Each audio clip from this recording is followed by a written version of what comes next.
कि पत्नी चाहे सबके होके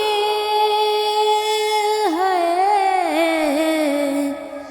पत्नी चाहे सबके होके चाहे न बेटी, पत्नी चाहे सबके होके चाहे न बेटी।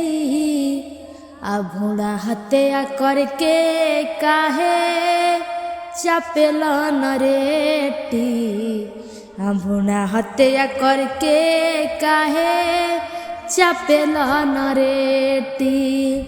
पत्नी चाहे सबके होके चाहे न बेटी, पत्नी चाहे सबके होके चाहे न बेटी। भूड़ा हत्या करके काहे चापेला नरेटी, भूड़ा हत्या करके काहे चापेला नरेटी।